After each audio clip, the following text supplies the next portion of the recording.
To the outside world, my brother and I were the golden sons of Hargrove Precision Manufacturing, a family name stamped on industrial parts shipped to factories across 32 states.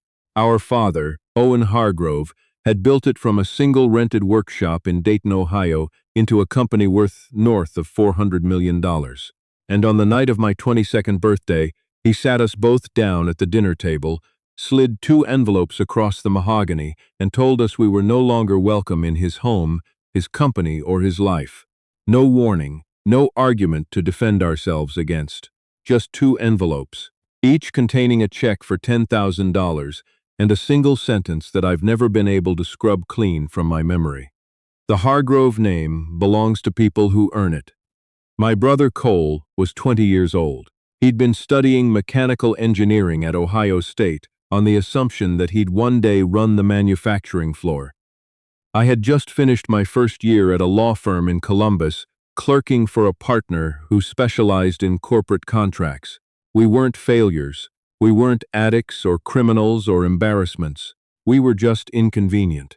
It took us another 3 weeks of phone calls, unanswered texts, and 1 returned certified letter before we understood that our father meant exactly what he said. The locks on the house had been changed. Our access badges to the Hargrove building were deactivated. His assistant, a woman who'd sent us birthday cards every year since we were in middle school, had been instructed not to put our calls through. We moved into a 2-bedroom apartment in Kettering that smelled like someone else's dog and shared a single car between us. Cole picked up shifts at an auto parts store. I kept clerking, because at least I had that. But every night, sitting at that secondhand kitchen table with a bowl of pasta between us, we asked the same question out loud that neither of us could answer. What did we do? It was our Uncle Garrett, our mother's older brother, who finally told us to stop asking that question and start asking a different one. He drove down from Michigan one Sunday, ate a plate of whatever we had, and looked at us across that same second-hand table like a man about to say something he'd been holding for years. "Your grandfather left something for you," he said. "Both of you. Not your father. You." Our grandfather on our mother's side, her father, a man named Frank Alderman, had died 2 years before, when we were still welcome at Hargrove dinners and family Christmases. He'd been a quiet man, a former machinist himself, which is actually how our parents met. Our mother had brought her father to tour a Hargrove facility back when the company was still small, and Owen Hargrove had spent more time talking to Frank Alderman than he did to anyone else in the room. Frank had always liked making things with his hands. When he retired, he bought 40 acres in rural Indiana, outside a small town called Millhaven, and built a workshop on the property. But after he died, our mother, who had passed away from cancer 3 years before Frank, wasn't there to inherit anything, and our father had made it very clear to Frank's estate attorney that his sons would handle the property. Garrett had assumed the workshop, and the land had been sold off as part of settling the estate. It wasn't, Garrett said.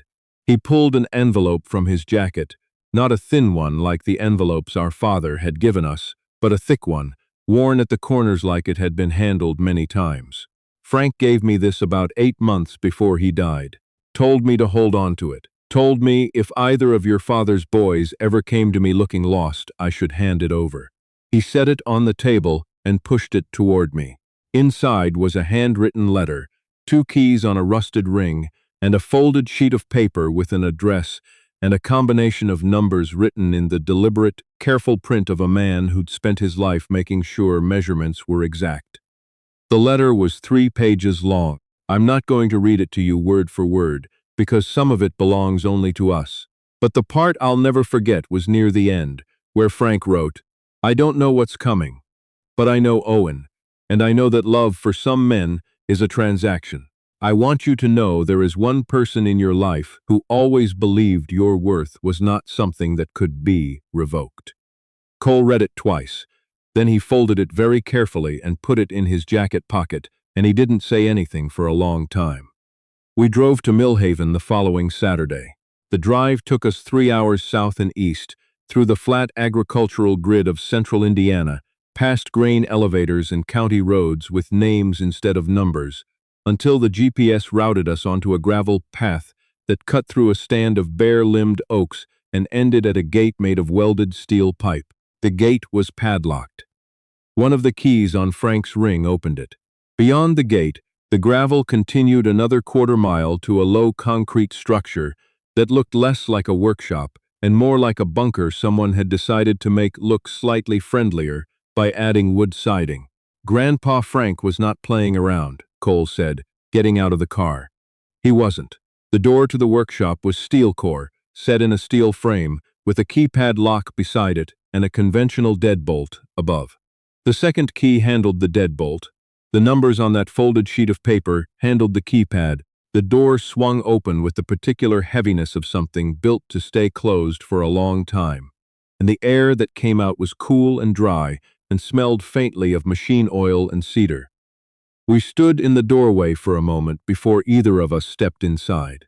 The workshop itself was exactly what you'd expect from a retired machinist who had space and time and precise habits: tool benches along two walls, a small lathe, shelving units with labeled bins of fasteners and fittings, a floor so clean you could have eaten off it. But it was what sat in the center of the room that stopped us both. A floor safe set flush with the concrete, covered by a piece of plywood that had been pushed aside at some point and never replaced. The safe was roughly 2 feet square, combination dial on the front, and it looked like it had been installed when the floor was poured, meaning Frank had planned for this before the workshop was even finished. The combination was the third sequence of numbers on the folded sheet. Inside the safe were 4 things. The first was a manila envelope containing the deed to the 40 acres, with our names already added as joint beneficiaries through a transfer on death instrument that Frank's attorney had filed before he died, meaning our father had never had any legal claim to the property at all, and had simply assumed he did because no one told him otherwise. The second was a smaller envelope containing $47,000 in cash, bundled in neat stacks with rubber bands. The third was a prepaid cell phone, still in its packaging, with a sticky note on the front that said, "Charge this first." The fourth was a black 3-ring binder. Cole picked it up and opened it while I was still staring at the money. I heard him exhale, not sharply but slowly, like a man who has just lifted something very heavy and set it down and realized how heavy it actually was. "Hey," he said, "you need to look at this." The binder contained financial records, not Hargrove Precision Manufacturing's official records. Those were clean, audited, publicly available. These were the other records. Handwritten ledgers cross-referenced with printed invoices, bank transfer confirmations printed on paper that had started to yellow at the edges, internal memos with signatures I recognized, including our father's.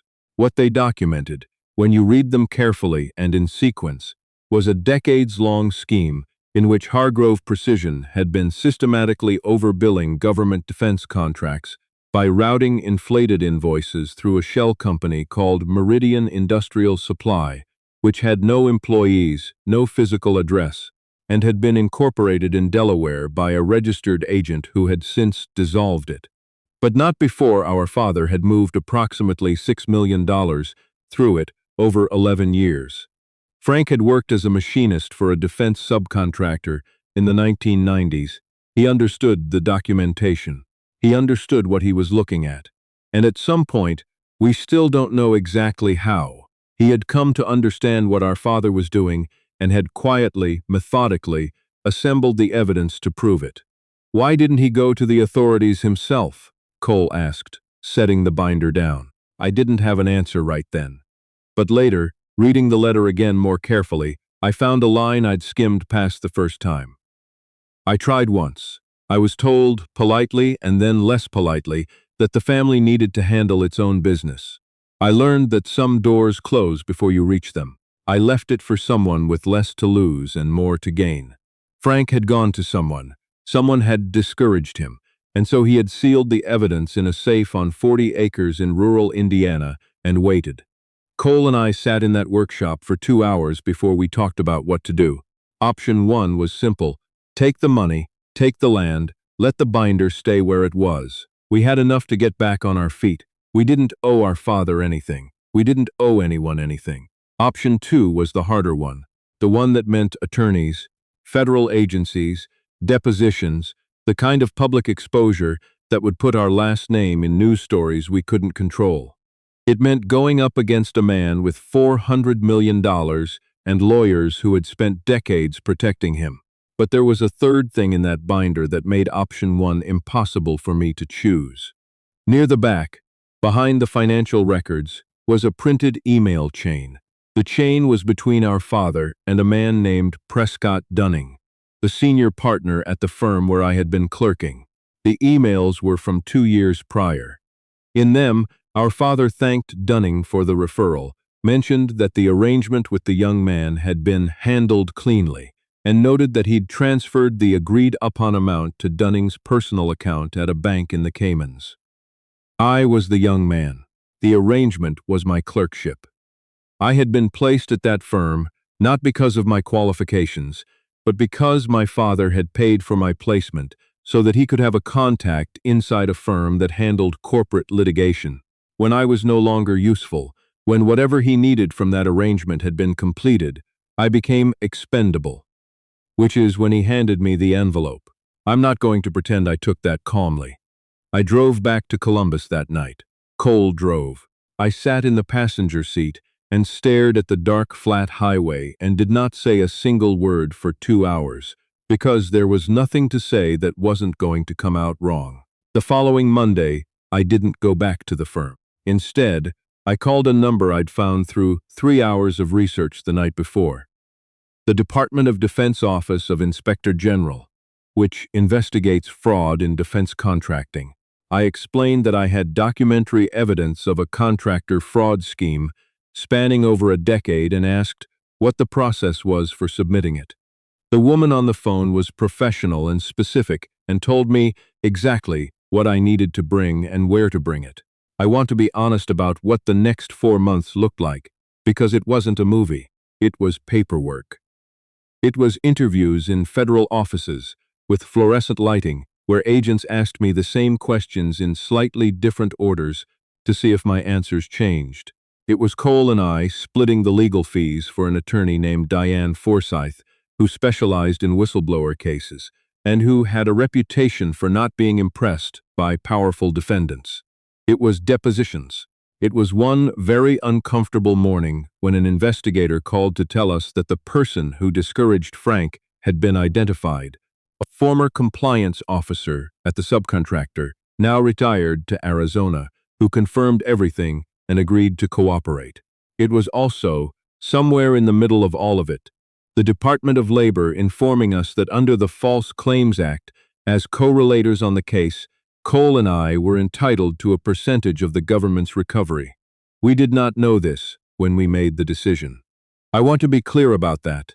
We didn't do it for the money, but the money turned out to be real. The case against Owen Hargrove and Hargrove Precision Manufacturing was filed federally in the Southern District of Ohio. The day it became public, I found out the same way everyone else did. Through a news alert on my phone, standing in the parking lot of the apartment complex in Kettering, reading the headline twice to make sure I was reading it correctly. Cole was at work. I called him. Neither of us said anything for a moment. "You okay?" he asked. "I don't know yet," I said. Our father's attorney released a statement calling the allegations unfounded and politically motivated, which was the statement his attorney was paid to release. The federal case was not interested in the statement. Diane Forsyth was not interested in the statement. 3 months after the filing, Owen Hargrove accepted a plea agreement. He was sentenced to 6 years in federal prison, ordered to pay back $9 million. The $6 million in fraudulent billings plus interest and penalties, and barred from serving as an officer of any federal contractor in the future. The company itself was placed under a federal compliance monitor. Prescott Dunning lost his law license and settled a separate civil case for an amount his attorney declined to disclose. The shareholder meeting that happened 2 weeks after the sentencing was held in a conference room in downtown Dayton. Cole and I attended as the only two living direct descendants of the Hargrove family, which meant we were technically on the agenda. We sat in the back. Our father's former board members, many of whom had quietly cooperated with investigators once it became clear which way the evidence was pointing, sat in the front. At one point, the board chair, a man named Clifton, who had sent us both graduation cards 4 years ago, looked across the room and said that the family's future interest in the company was a matter still being determined by the courts. Cole leaned over to me and said, quietly, "I don't actually want the company." "Neither do I said. "We left before the meeting ended. What we kept was the 40 acres. We kept the workshop, which we drove back out to Millhaven the following spring. On a morning when the oaks were just starting to show green, and walked through slowly, touching the tool benches and the labeled bins and the lathe that Frank had used to make things with his hands. Cole said he wanted to learn to use it. I said I'd watch. We kept the letter. We kept the prepaid phone, even though we never turned it on. It felt wrong to use it for anything other than what Frank intended it for, and what it had been intended for was already done. And we changed our last name. Not back to anything, not away from anything in particular, just to something new that had no prior meaning and no prior debts. Something we chose ourselves on a Tuesday afternoon at the county courthouse, signing documents in front of a clerk who didn't ask why and didn't need to know. The paperwork took about 20 minutes. When we walked out, Cole held the door for me, and we stood on the courthouse steps in the April cold, and I thought about something Frank had written near the very beginning of the letter. Before all the instructions and the combinations and the legal specifics, I have watched men with great power treat the people around them as tools. Tools get set down when the job is done. You are not tools. You are the continuation of something your mother and I believed in, which is that a person's value is not assigned by someone else. I am leaving you the means to prove that. He was right. He just didn't know, when he wrote it, exactly how right he would turn out to be. No empire built on what ours was built on stands forever. Frank knew it. He just made sure that when it fell, we were the ones still standing.